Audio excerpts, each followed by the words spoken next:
नमस्ते दोस्तों, knowledge stories में आपका एक बार फिर से स्वागत है। आप देख रहे हैं के फकिंग सुपरहिट धारावाही। जैसा कि पिछले एपिसोड के धमाके ने सबको हिलाकर रख दिया था, हमने देखा कि कैसे माया की एक गोली ने कबीर को लहूलुहान कर दिया और विला के सेल्फ डिस्ट्रक्ट बटन ने सब कुछ खाक कर दिया। आर्यन की आंखों के सामने उसका भाई मलबे में तब्दील हो गया, लेकिन अंत में मिले उस रहस्यमयी लॉकेट और नोट ने एक नए तूफान की दस्तक दे दी है। क्या कबीर जिंदा है? क्या सोलंकी साम्राज्य पर अब कोई नया खतरा मंडरा रहा है? आज का ये 7वां एपिसोड अब तक की सबसे बड़ी मिस्ट्री खोलने वाला है। अगर आप तैयार हैं इस रोमांच के लिए तो वीडियो को लाइक करें और सब्सक्राइब का बटन अभी दबा दें।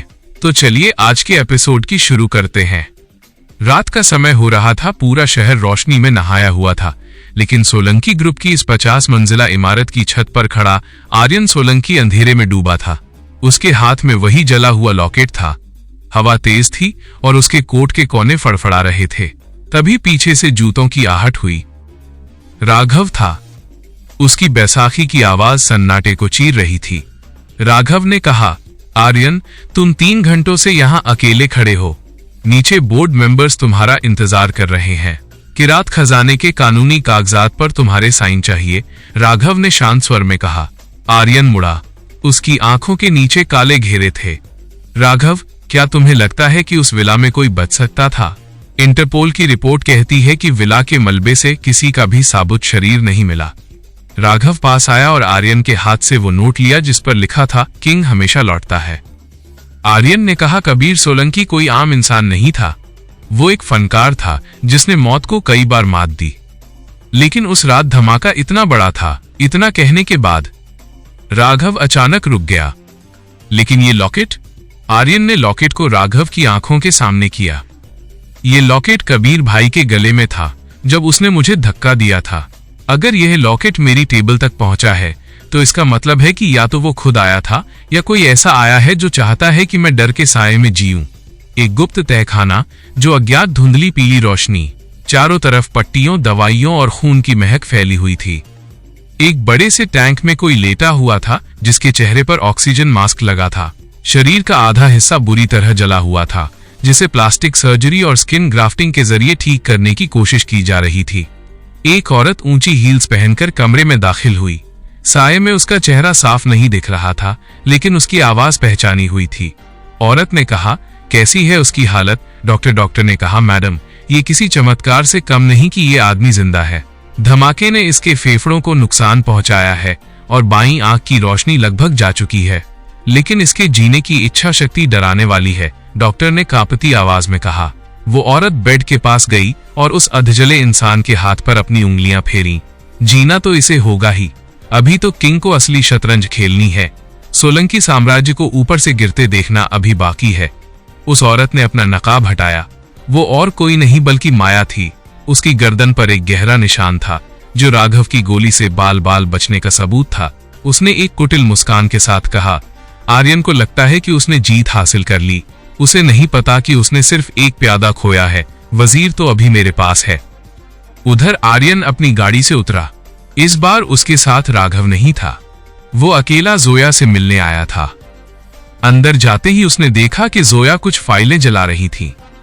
आर्यन ने मेज पर हाथ मारते हुए कहा, जोया, मुझे सच जानना है। जोया ने बिना डरे उसकी तरफ देखा। सच बहुत कड़वा होता है आर्यन, तुम बर्दाश्त नहीं कर पाओगे। तभी आर्यन ने कहा, क्या कबीर अभी भी जिंदा है? जोया ने सिगरेट का एक लंबा कश लिया। कबीर का तो पता नहीं, लेकिन सिंडिकेट का नया बॉस एक्टिव हो गया है। इंडोनेशिया के उस आइलैंड पर सिर्फ ब्लैक समिट नहीं थी, वो एक जाल था। कबीर को भी इस्तेमाल किया गया था। सिंडिकेट के पीछे कोई और है जिसे द आर्किटेक्ट कहा जाता है। आर्यन चौंक गया। The architect? कौन है वो? वो शख्स जो पिछले 30 सालों से सोलंकी परिवार और किरात खजाने के बीच की कड़ी बना हुआ है। तुम्हारे पिता विक्रम सिंह सोलंकी से पूछो कि 1996 की उस रात असल में क्या हुआ था जब कबीर पहली बार गायब हुआ था, जोया ने रहस्यमयी अंदाज में कहा। ये बात सुनते ही आर्यन वहां से निकलकर घर पहुंचा और सीधे अपने पिता के कमरे में दाखिल हुआ। विक्रम सिंह एक पुरानी तस्वीर देख रहे थे। तभी आर्यन ने कहा, पापा, मुझे सच जानना है। 1996 में क्या हुआ था? कबीर भाई के गायब होने का सच क्या है? विक्रम सिंह के हाथ कांपने लगे। उन्होंने एक लंबी आह भरी। मुझे पता था कि एक दिन ये सवाल तुम जरूर पूछोगे। आर्यन, सोलंकी साम्राज्य की नींव सिर्फ मेहनत पर नहीं बल्कि एक समझौते पर टिकी है। किरात खजाना हमारे पूर्वजों का था, लेकिन उसकी रक्षा के लिए हमने एक बाहरी ताकत से हाथ मिलाया था, द आर्किटेक्ट के परिवार से। विक्रम ने बताना शुरू किया कि कैसे एक गलतफहमी में उन्होंने आर्किटेक्ट के बेटे को मार दिया था, जिसके बदले में आर्किटेक्ट ने कबीर को उठा लिया था। मैंने कबीर को बचाने की बहुत कोशिश की, लेकिन मुझे लगा वो मर गया।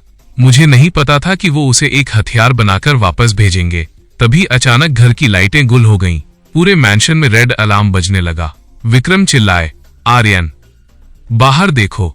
खिड़की के बाहर लॉन में सैकड़ों मशालें जल रही थीं। नकाबपोश लोगों की एक फौज ने घर को घेर लिया था। उनके हाथों में सोलंकी ग्रुप का झंडा था, लेकिन उस पर खून से एक बड़ा सा डैश डैश बना हुआ था।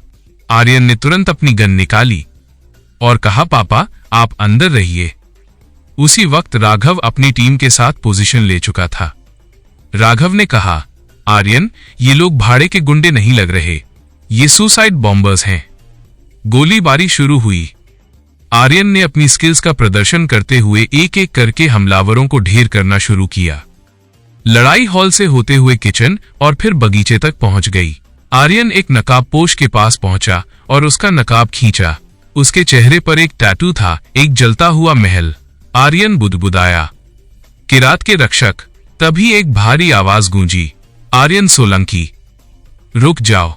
धुएं के बीच से एक लंबी कदकाठी का आदमी बाहर आया।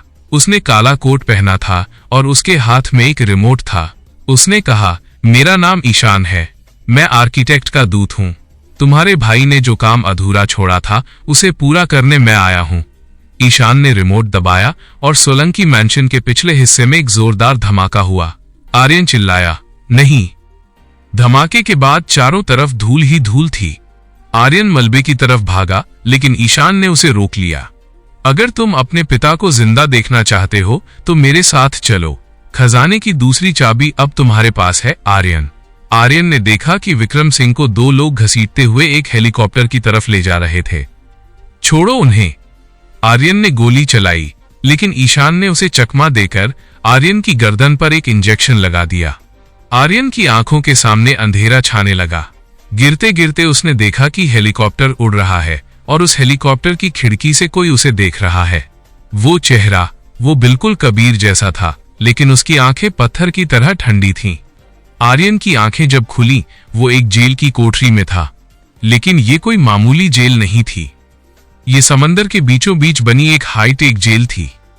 दीवार पर खून से लिखा था, स्वागत है किंग। तभी सामने की स्क्रीन चालू हुई। उस पर माया का चेहरा था। माया ने कहा, आर्यन, खेल अब असल मायने में शुरू हुआ है। कबीर अब हमारा मोहरा है। तुमने उसे प्यार दिया, हमने उसे नफरत दी। अब देखो नफरत कैसे साम्राज्य जलाती है। आर्यन ने अपनी मुट्ठियां भींची। उसके अंदर का डर अब गुस्से में बदल चुका था। तुमने गलत इंसान को कैद किया है माया। कबीर भाई को तुमने बदला होगा, लेकिन आर्यन सोलंकी को तुमने अभी देखा ही नहीं। कैमरा जूम आउट होता है और हम देखते हैं कि उस जेल के आसपास हजारों शार्क तैर रही हैं।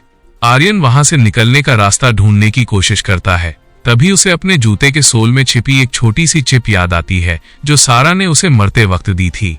तो क्या होगा अगले एपिसोड में? क्या आर्यन इस अभेद्य जेल से बाहर निकल पाएगा? क्या कबीर सच में अपनी याददाश्त खो चुका है या वो भी कोई खेल खेल रहा है? और कौन है द आर्किटेक्ट जो पर्दे के पीछे से सब कंट्रोल कर रहा है? जानने के लिए देखते रहिए के फॉर किंग। दोस्तों, अगर आपको ये एपिसोड पसंद आया है तो वीडियो को लाइक करें और हमारे चैनल नॉलेज स्टोरीज को सब्सक्राइब करना न भूलें। कमेंट में बताएं, क्या आर्यन को अब डार्क साइड अपना लेनी चाहिए? तो फिर मिलते हैं अगले एपिसोड में। तब तक के लिए देखते रहिए के फॉर किंग धारावाहिक। धन्यवाद।